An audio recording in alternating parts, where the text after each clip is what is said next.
Morning friends, welcome back to my channel Arpita লাইফস্টাইলে সবাইকে স্বাগত। আশা করি তোমরা সবাই ভালো আছো, সুস্থ আছো। আমিও ভালো আছি, সুস্থ আছি। তবে মনটা হয়তো এখন ঠিক নেই। তোমরা সকালে দেখেই বুঝতে পারছো আমার স্নান কমপ্লিট হয়ে গেছে। এই কারণেই স্নানটা কমপ্লিট হয়েছে যে কালকে যে দাদা মারা গেছে, আজকে তাকে দেখতে গেছিলাম। তাকে যে মাঠে উনি প্র্যাকটিস করাতো ওই মাঠে ওনাকে আনা হয়েছিল। তো আমি দেখতে গেছিলাম, দাদার সাথেই গেছিলাম। কারণ এর আগে যতবার আমি ওনাকে ওনার ডায়ালিসিস চলছিল, ওনার দুটো কিডনি ড্যামেজ ছিল। তো যতবার আমি ওনার বাড়িতে গেছি, বাড়িতে যত ঢুকিনি, যেহেতু আমি বাইরেকার জামা কাপড় ছিল, ওনার ডায়ালিসিস চলছিল, খুব সাবধানে ওনাকে রাখা হচ্ছিল। হয়তো ওরা বলেছিল, কিন্তু আমি যাইনি, যেহেতু ওনার যাতে কোনো রকম শরীরে কোনো রকম প্রবলেম না হয় আমার খাতিরে, সেই কারণেই যাইনি। তা ওনার ওয়াইফ অনেকবার বলেছিল ভিতরে এসো, বসো। আমি যাইনি, কোনো দিনই যাইনি।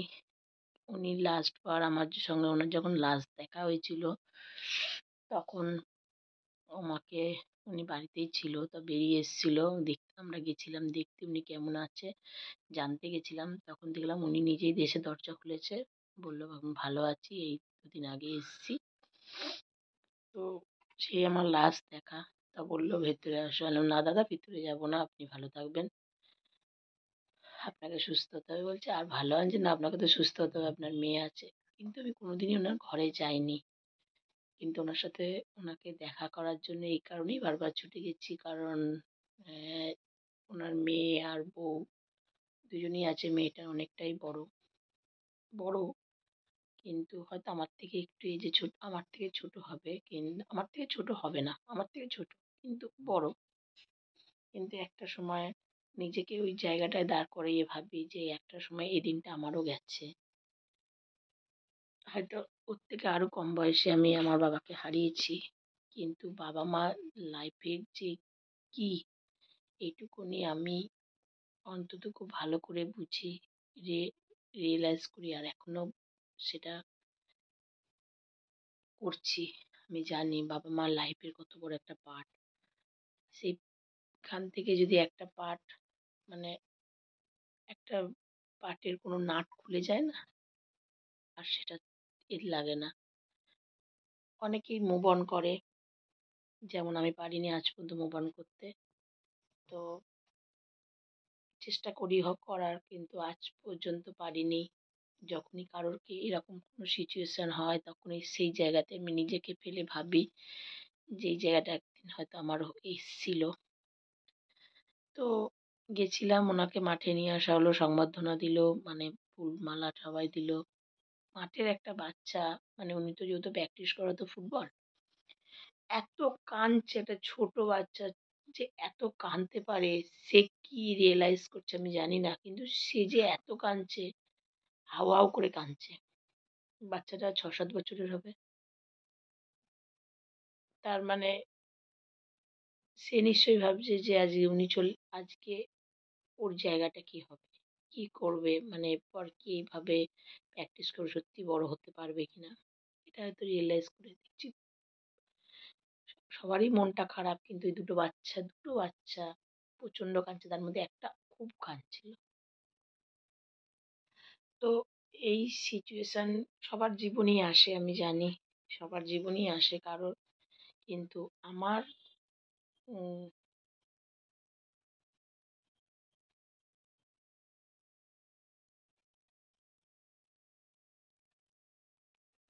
মুখটাকে নিয়ে না এরকম করে দেবো। মুখ আমার কেউ কারোর কিছু আসলেই না, আমার তখন ওটা ভাবি যে একদিন আমারও এরকম ছিল, আমি এরকম আমার এরকম সিচুয়েশন এসেছিল। তো চলো আর বেশি বললাম না, আর বেশিক্ষণ এটা তো এসে আবার স্নান টান করলাম। কলে গামলা পাতা ছিল, শ্মশানে যাইনি। শ্মশানে যাওয়ার মতন ক্ষমতা বা কোনো কিছুই আমার নেই, তাই যাইনি। তো এসে স্নান করে নিলাম। আর দেখতেই পাচ্ছ ঘুমাচ্ছে আমার বাবান, আর এই একজন ঘুম থেকে উঠে গিয়ে এখন এখানে এনে শুয়ে দিয়েছি।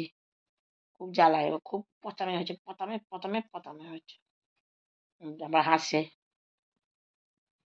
তো এখন এখানে নিয়ে এসেছি, এবার যাব রান্নাঘরে, ভাত বসাবো প্রেসারে। বাবানে আজকে স্কুল আছে, দেখি পাঠাবে কিনা, আবার কালকে ছুটি।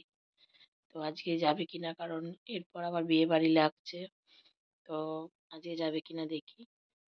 আর দেখো গরুটার অবস্থা, সব একবারই করবো ওই জন্য যাইনি। তো চলো তোমরা সাথে থাকো, দেখতে থাকো, আমি আবার আসছি। দেখতেই পাচ্ছ এখন বাজে 7:30। তো সকালের পর আমি আর কোনো ভিডিও শ্যুট করিনি, কারণ ভালো লাগছিল না। আমার চোখ মুখ দেখেই বুঝতে পারছো, শরীরটা খুবই খারাপ আর মনটা ভালো নেই। দুপুরবেলা কাজ বাজ কমপ্লিট করে, আজকে অনেকগুলো কাঁচা ছিল, যেহেতু আমি গেছিলাম আমরা ওনার কাছে সকালে, তো তোমাদেরকে বলেছি। তো সকালবেলা কুমড়ো আলুর তরকারি করেছিলাম রুটি দিয়ে খাওয়ার জন্য। তো সবাই রুটি খেয়েছিলাম, কারণ কালকে খাওয়াটা সেভাবে ঠিক হয়নি, সেই কারণে। তো তারপরে গিয়ে খাওয়া দাওয়া কমপ্লিট করে আমরা তারপরে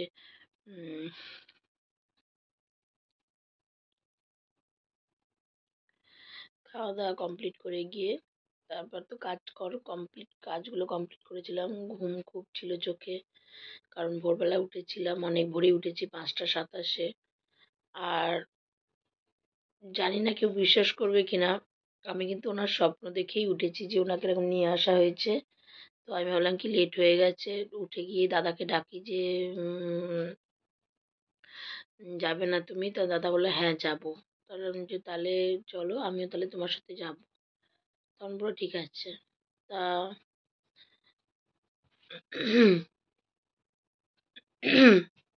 আমার বাবা মরে যাওয়ার পর থেকে এইরকম একটা ফিলিংস আমার সবসময় আসে। তো তারপর জামা কাপড় সব কেচে টেচে মধুদের বাড়িতে মেলে দিয়ে এসেছিলাম, এসে ভাত খেয়েছি। আজকে কিছুই খাইনি, ঘরে অনেক কিছুই রান্না হয়েছিল। কালকে লাউ পাতা বাটা ছিল, পালং শাক, ডাল, পাঁপড় ভাজা, পনির করেছিল দই দুধ ফুদ দিয়ে। কিন্তু আমি কিছুই খাইনি, শুধু লাউ পাতা বাটা দিয়ে আর একটু পালং শাক দিয়ে এইটুকুনি ভাত খেয়েছি। খেতে একদম ইচ্ছা করছিল না, কিন্তু না খেলেও তো হবে না, সেই কারণে খেয়েছি। তারপরে গিয়ে একটু শুয়েছিলাম, বাবান খেলতে গেছিল। তারপরে গিয়ে বাবানকে 4:30টার সময় পড়তে দিয়ে এসে একটু বসে মোবাইল দেখলাম। আর বিশ্বাস করবে না, মানে ভগবান কেন আমাকে এরকম করে বানিয়েছে আমি নিজেও জানি না। মানুষকে খুব চট করে ভালোবেসে ফেলি, বিশ্বাস করে ফেলি, যেটার দাম আমাকে খুব মানে যেটার দাম আমাকে দিতে হয়। আর ওই মানুষটার সাথে আমার সেভাবে কোনো রিলেশন ছিল না, বা সেভাবে তার সাথে আমার কোনো কথাবার্তা হয়নি বা কিছু। কিন্তু না জানি কেন ওনার চলে যাওয়াটা খুব এফেক্ট হয়েছে আমার মধ্যে। কারণ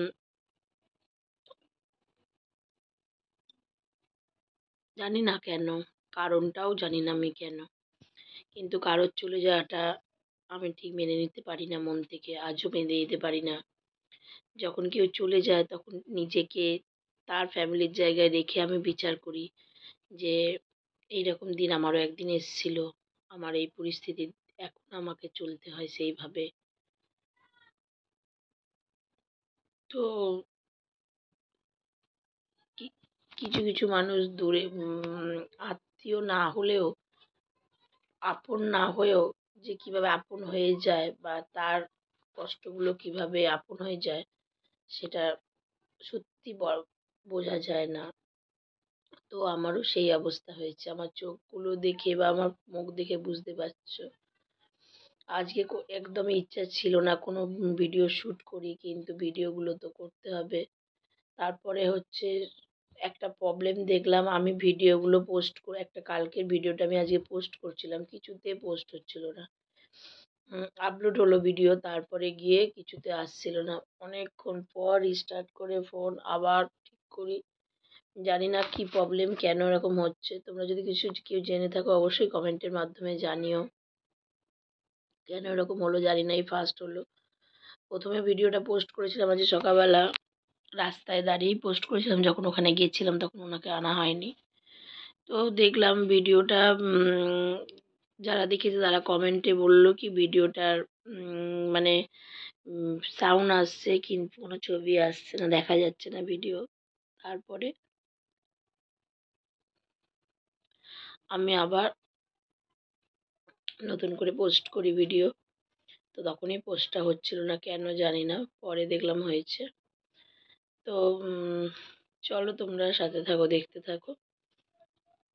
আমি একটু রেস্ট, ভালো লাগছে না, মনটা না যে খুব কষ্ট হচ্ছে। কি আর বললাম না, আমার এত কেন কষ্ট হচ্ছে আমি জানি না।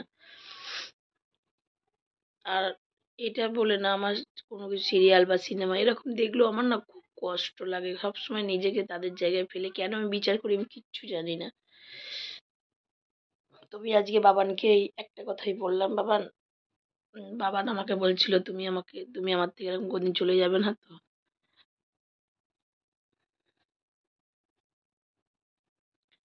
তো আমি বাবানকে একটা কথাই বললাম যে বাবান, বেঁচে থাকাটা একটা আশ্চর্যের জিনিস, আর জন্মালে মরতে হবে এটাও ঠিক। আমার মতন হোস না, এটা মানতে শেখ যে যারা আজ আছে তারা কাল নাও থাকতে পারে। এটা মানতে শেখ। চলো তোমার সাথে থাকো। আমি বাবানকে নিয়ে চলে এসেছিলাম বাড়িতে। তারপর যাওয়ার আগেই আমি ডাল তরকারি আর ভাতটা গরম করে গেছিলাম, কারণ আসলেই জানি বাবানকে খেতে দিতে হবে, কারণ বাবান আজকে দুবার পটি হয়েছে বলে কিছু খেয়ে যায়নি। তো বাবান তারপর পাঁপড় ভাজা, ডাল আর পনিরটা দিয়ে ভাতটা খেয়েছে। আর আমি সেই মাঝে রুটি করেছি। তারপর ডাল একটু কম ছিল নাকি, সবাই খেতে পারবে না, সেই জন্য ডালও সিদ্ধ করেছি, আলুও ভেজেছি। আমি কিছু খাইনি, তাতে যদিও কিছু এসে যায় না। আজ দাদাও আসেনি, আমিও কিছু খাইনি। তো আমি শুয়েও পড়েছি, কারণ আমার মনটা এমনিতেই সত্যি ভালো নেই, খুব খারাপ লাগছে মনটা, আর শরীরটাও ভালো লাগছে না। তো আনতে গেছিলাম অনেকক্ষণই, কিন্তু মাস্টার স্যার ছাড়তে একটু লেট করেছে, তার জন্য। তো চলো আজকের ব্লগটা বেশি কন্টিনিউ করলাম না, আজকের মতন এইটুকুনি। কালকে একটা নতুন ভিডিও নিয়ে আসবো। সবাই ভালো থেকো, সুস্থ থেকো, সাবধানে থেকো, আর সবার খেয়াল রেখো। আর যারা যারা এখন আমার চ্যানেলটা সাবস্ক্রাইব করোনি অবশ্যই চ্যানেলটা সাবস্ক্রাইব করে দিও। আর আমার ফেসবুকে নতুন পেজ হয়েছে, যেটা হচ্ছে অর্পিতা লাইফস্টাইল, ওটাও গিয়ে ফলো করে দিও। আর লাইক কমেন্ট শেয়ার অবশ্যই করো, তোমাদের লাইক কমেন্ট শেয়ার আমার খুবই দরকার, তাহলেই আমি বুঝতে পারবো যে আমার কোনটা ঠিক কোনটা ভুল হচ্ছে, কারণ তোমরা আমার বাড়ির মেম্বার। আর সবাই ভালো থেকো, নিজেদের শরীরের চিন্তা করো, কারণ সব সময় জানবে তোমরা যদি ভালো থাকো তাহলে তোমাদের বাড়ির আর যারা আছে তারাও ভালো থাকবে। তো চলো টাটা, গুড নাইট।